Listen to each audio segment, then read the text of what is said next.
میرا 8واں سوال یہ ہے کہ آذان میں الصلاۃ خیر من النوم سیدنا عمر نے کیوں داخل کیے؟ کیا ان کو بدعت ایجاد کرنے کا اختیار تھا؟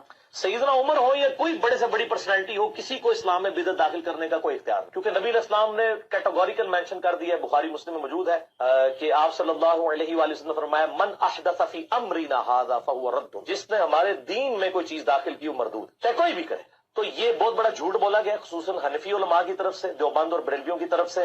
اپنی بدعتوں کو حلال کرنے کے لیے انہوں نے سیدنا عمر کو تختہ مشق بنایا۔ بسم اللہ الرحمن الرحیم۔ السلام علیکم۔ جی دوستو، آپ نے دیکھا اور سنا کس طرح کی بازاری زبان، یہ ایک لوفر آدمی اس طرح کی زبان استعمال کر سکتا ہے۔ دین کی تبلیغ کرنے والا اس طرح کی زبان استعمال ہرگز نہیں کرے گا۔ یہ ایک لوفر آدمی اور جھوٹے آدمی کا کام ہے، کس طرح یہ جھوٹ بول رہا ہے اور اپنی طرف سے یہ سوال بنا کے اپنے چیلوں کو دیتا ہے۔ سوال یہ ہوتا ہے کہ جناب کیا حضرت عمر رضی اللہ تعالیٰ عنہ نے الصلاۃ خیر من النوم کو یہ اذان فجر میں شامل کرایا؟ جواب اس نے یہ دیا کہ یہ جو بات ہے کہ حضرت عمر نے یہ بدعت جاری کروائی ہے، یہ حنفی علماء کہتے ہیں، اور حنفی علماء کہتے ہیں کہ جب حضرت عمر بدعت جاری کر سکتے ہیں تو ہم بھی کر سکتے ہیں، یعنی اس طرح اس نے جواب دیا۔ حالانکہ حنفی علماء کہتے ہیں کہ الصلاۃ خیر من النوم یہ سنت ہے، اور حضرت عمر رضی اللہ تعالیٰ عنہ جو فرمایا تھا کہ اس کو اذان فجر میں شامل کر دو، مطلب یہ کہ اس کو صرف اذان فجر ہی میں پڑھا کرو۔ اپنے مؤذن کو کہا بعد میں کسی کو اٹھانے کے لیے آپ یہ کلمات استعمال نہ کریں۔ فقہائے احناف نے اس کو سنت کہا ہے، اور کس طرح کی گندی زبان اور گندی ذہنیت یہ ظاہر کر رہا ہے کہ جناب انہوں نے اپنی بدعتوں کو حلال کرنے کے لیے حضرت عمر کو تختہ مشق بنایا۔ حضرت عمر ہو کوئی اور ہو بدعت نہیں جاری کر سکتا، ایسی زبان ایک لوفر آدمی کر سکتا ہے۔ فقہ حنفی کی معتبر ترین کتاب ہے ہدایہ، جلد اول صفحہ نمبر اس کے 85 پہ لکھا ہوا ہے کہ وَيَزِيدُ فِي أَذَانِ الْفَجْرِ بَعْدَ الْفَلَاحِ الصَّلَاةُ خَيْرٌ مِّنَ النَّوْمِ مَرَّتَيْن، کہ الصلاۃ خیر من النوم 2 مرتبہ کہے گا، اس لیے کہ بلال نے آپ علیہ السلام کو جب اٹھایا تو الصلاۃ خیر من النوم یہ الفاظ کہے، تو آپ علیہ السلام نے فرمایا کتنے اچھے الفاظ ہیں، اجعلوا فی اذانک، اے بلال اسے اذان فجر میں اس کو داخل کر دو۔ فقہ حنفی کی معتبر ترین کتاب ہدایہ، عربی میں یہ دیکھیں یہ لکھا ہوا ہے، پوری عبارت موجود ہے کہ جس میں امام برہان الدین ابو الحسن علی بن ابی بکر المرغینانی رحمۃ اللہ علیہ نے، یعنی صاحب ہدایہ نے یہ شامل کیا کہ یہ سنت ہے۔ آپ صلی اللہ تعالیٰ علیہ وآلہ وسلم کے حکم سے یہ اذان فجر میں شامل ہوا ہے، اور یہ جھوٹا کہہ رہا ہے کہ حنفی علماء کہتے ہیں کہ جناب حضرت عمر نے داخل کرا ہے، یہ اپنی بدعتوں کو حلال کرتے ہیں۔ یہ دیکھیں مشکات المصابیح کی شرح ہے مرۃ المناجی، یہ جو روایت ہے مشکات المصابیح میں ہے اور موطا میں ہے۔ مشکات المصابیح میں اس روایت کا نمبر ہے 652۔ اس کی شرح لکھتے ہیں مفتی احمد یار خان نعیمی رحمۃ اللہ علیہ، مرۃ المناجی جلد اول صفحہ نمبر 384 پہ لکھتے ہیں کہ یہ حضرت عمر رضی اللہ تعالیٰ عنہ کے زمانے کا واقعہ ہے۔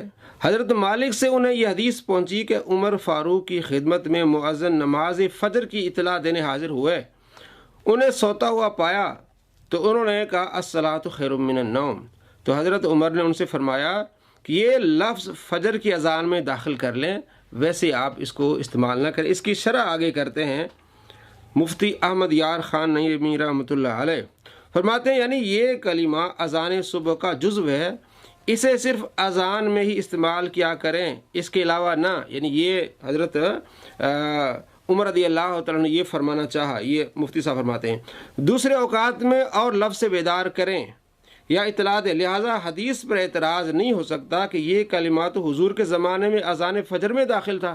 تو حدیث میں تو یہ ابو داؤد شریف میں حدیث ہے 500 نمبر روایت ہے۔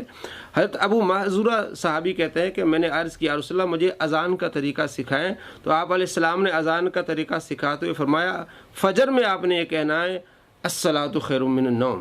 تو مفتی احمد یار خان نعیمی رحمۃ اللہ فرماتے ہیں کہ حضور کے زمانے میں حضور کی تعلیم سے یہ کلمات جو وہ شامل تھے، تو یہاں حضرت عمر جو فرماتے ہیں کہ اذان فجر میں اس کو داخل کر دو، اس کا مطلب یہ ہے کہ اس کو اذان فجر ہی میں پڑھا کرو، اس کے علاوہ اور جگہوں پر نہ پڑھا کرو۔ جناب یہ مفتی احمد یار خان نعیمی رحمۃ اللہ علیہ لکھتے ہیں. 2 کتابیں، تیسری کتاب کیونکہ 3 کتابوں سے اس کا منہ کالا ہو جائے گا، یہ فتاوی اشرف العلماء ہے، مجموعہ ہے فتاوی مولانا محمد اشرف سیالوی رحمۃ اللہ علیہ، یعنی مولانا محمد اشرف سیالوی رحمۃ اللہ علیہ جنہوں نے فتوے دیے تھے. تو ان سے سوال ہوا ہے، یہ جلد 2 اور صفحہ نمبر ہے اس کا 195، کیا اذان میں الصلاۃ خیر من النوم کہنا جائز ہے؟ علامہ محمد اشرف سیالوی رحمۃ اللہ علیہ فرماتے ہیں، جواب صرف جائز نہیں بلکہ سنت ہے. اس نے کہا یہ حنفی علماء بالخصوص بریلوی کہتے ہیں کہ جناب یہ حضرت عمر نے بدعت جاری کی. کہتا ہے بدعت نہیں، یہ حضور کی سنت ہے، لیکن صبح کی نماز میں ہو. یہ جو شیعہ حضرات کا بہتان ہے کہ حضرت عمر نے یہ جاری کرا، یہ بات غلط ہے. کہتے ہیں یہ شیعوں کا یہ پروپیگنڈا ہے کہ وہ کہتے ہیں کہ حضرت عمر نے جاری کرایا. یہ اہل سنت کہتے ہیں یہ سنت ہے. یہ اپنے بابوں شیعوں کا دفاع کرتے ہوئے اہل سنت پر بھونکتا ہے. مرزا صاحب یہ شیعہ کہتے ہیں، بہتان لگاتے ہیں حضرت عمر پر کہ حضرت عمر نے داخل کرایا. اہل سنت کہتے ہیں یہ آپ صلی اللہ تعالیٰ علیہ وآلہ وسلم کی سنت ہے. کتنے بڑے جھوٹے اور فراڈیے ہو، شیعوں کی پاسداری کر کے اہل سنت پر بھونکتے ہو. اور اسی کتاب کے صفحہ نمبر 197 پہ علامہ اشرف سیالوی صاحب سے یہ سوال ہوتا ہے کہ اہل تشیع کہتے ہیں کہ اذان میں الصلاۃ خیر من النوم کا اضافہ حضرت عمر نے کیا ہے. یہ رافضیوں شیعوں کا یہ اعتراض ہے کہ الصلاۃ خیر من النوم جو ہے یہ حضرت عمر نے جاری کرایا ہے. مرزا صاحب اتنے آپ جاہل ہیں، اپنے آپ کو علمی کتابی کہتے ہیں، آپ کو یہ بھی پتہ نہیں، پتہ ہے شیعوں کی وکالت کرتے ہوئے اور جھوٹ باندھتے ہیں اہل سنت پر. جواب دیا ہے علامہ اشرف سیالوی صاحب نے کہ یہ نبی کریم صلی اللہ تعالیٰ علیہ وآلہ وسلم سے ثابت ہے. حضور آپ صلی اللہ تعالیٰ علیہ وآلہ وسلم آرام فرما رہے تھے، حضرت بلال رضی اللہ تعالیٰ عنہ حضور حاضر ہوئے، عرض کی الصلاۃ خیر من النوم. تو آپ صلی اللہ تعالیٰ علیہ وآلہ وسلم فرمایا بڑا پیارا کلمہ ہے، اس کو اذان میں شامل کر لو. حضرت بلال رضی اللہ تعالیٰ عنہ صبح کی اذان میں اسے پڑھتے تھے.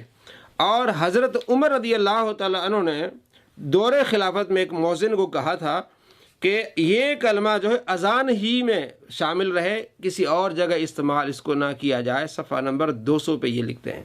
جناب دیکھیں آپ فقہ حنفی کی کتاب ہدایہ اور حدیث کی شرح میرات المناجی مفتی احمد یار خان نعیمی رحمۃ اللہ علیہ کی، اور فتویٰ کی کتاب ہے علامہ اشرف سیالوی صاحب کی. تینوں کتابوں میں یہ ہے کہ یہ سنت ہے الصلاۃ خیر من النوم، اور حضرت عمر رضی اللہ تعالیٰ عنہ کی یہ بدعت نہیں ہے، بلکہ آپ نے مؤذن کو سمجھایا کہ صرف اذان فجر میں اس کو پڑھا کرو، بعد میں کسی اور کو اٹھانے کے لیے یہ کلمات استعمال نہ کرو. اور اس نے کس طرح جھوٹ بولا اور کس طرح لوفروں والی اور بازاری زبان حضرت عمر رضی اللہ تعالیٰ عنہ کے لیے استعمال کی کہ وہ ہوں چاہے کوئی بھی ہو، کوئی بدعت جاری نہیں کر سکتا. اسے تو بدعت پتہ ہی نہیں ہے.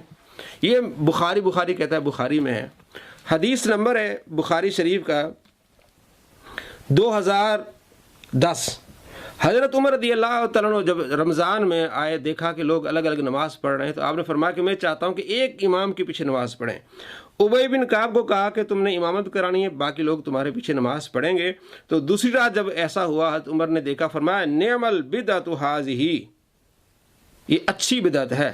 تو کہتے ہیں بدعت حضرت عمر ہو یا کوئی اور بڑا ہو اس کو جاری کرنے کی اجازت نہیں ہے. یہ کیا فرماتے ہیں؟ اور یہ جو جماعت کا سلسلہ شروع کرایا، اس پر صحابہ کا اجماع ہو گیا.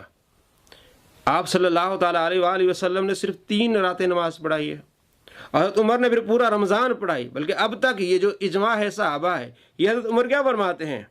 نعم البدعۃ ھذہ، کہتا ہے بدعت جاری کرنے کسی کو اختیار ہی نہیں ہے. جھوٹے انسان، بخاری پڑھ لیا کر. بخاری شریف میں حدیث ہے 912. صائب بن یزید کہتے ہیں کہ آپ علیہ السلام کے زمانے میں، حضرت عمر رضی اللہ تعالیٰ کے زمانے میں، حضرت ابوبکر رضی اللہ تعالیٰ کے زمانے میں ایک ہی اذان ہوتی تھی اور ایک اقامت. تو جب حضرت عثمان غنی رضی اللہ عنہ کا زمانہ آیا تو کثرت ہو گئی مسلمانوں کی، تو آپ نے تیسری اذان یعنی اقامت اذان کے علاوہ ایک اور اذان شروع کرائی زورا کے مقام پر. حضرت عثمان ایک اور اذان الگ سے دلوانی شروع کر دی زورا کے مقام پر. تو آپ علیہ السلام کے زمانے میں نہیں ہوتی تھی. تو آپ کہتے ہیں بدعت جاری کرنے کسی کو حق نہیں ہے، تو آپ لگائیں حضرت عثمان غنی رضی اللہ تعالیٰ پر فتویٰ، اور آج تک مسلمان یہ ایک اور اذان دیتے ہیں.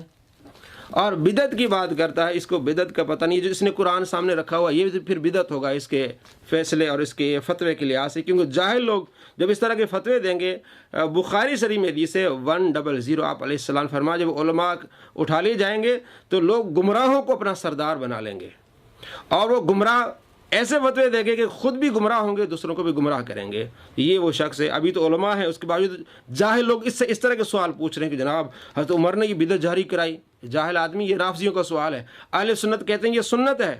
اب آئیے، جو اس نے کہا کہ حضرت عمر کو بھی حق نہیں بدعت جاری کرنے کا، بخاری شریف پڑھ لیں، 4986 نمبر روایت بخاری میں حضرت زید بن ثابت رضی اللہ تو بیان کرتے ہیں کہ معرکہ یمامہ کے بعد ابوبکر رضی اللہ تعالیٰ عنہ نے میری طرف پیغام بھیجا۔ عمر بن خطاب رضی اللہ تعالیٰ عنہ ان کے پاس موجود تھے۔ حضرت ابوبکر صدیق رضی اللہ تعالیٰ عنہ نے فرمایا، عمر رضی اللہ تعالیٰ میرے پاس آئے تو انہوں نے فرمایا معرکہ یمامہ میں بہت سے قاری شہید ہو گئے ہیں، اور مجھے اندیشہ ہوا کہ اگر کسی اور معرکہ میں اتنے قاری شہید ہو گئے تو اس طرح قرآن کا بہت سا حصہ جاتا رہے گا، اور میں سمجھتا ہوں کہ آپ جمع قرآن کا حکم فرمائیں کہ قرآن کو جمع کیا جائے۔ آپ علیہ السلام کے زمانے میں جمع نہیں تھا، مختلف چیزوں پر لکھا ہوا تھا، آپ اس کو جمع کریں۔ لیکن میں نے عمر سے فرمایا آپ وہ کام کیسے کریں گے جو رسول اللہ صلی اللہ تعالیٰ علیہ وآلہ وسلم نے نہیں کیا، آپ علیہ السلام نے جمع نہیں کیا، تو وہ کام کیسے کریں گے؟ یہ تو نیا کام ہوگا۔ تو حضرت عمر نے فرمایا اللہ کی قسم یہ جمع قرآن بہتر ہے، اچھا کام ہے، نیکی کا کام یہ کرنا چاہیے۔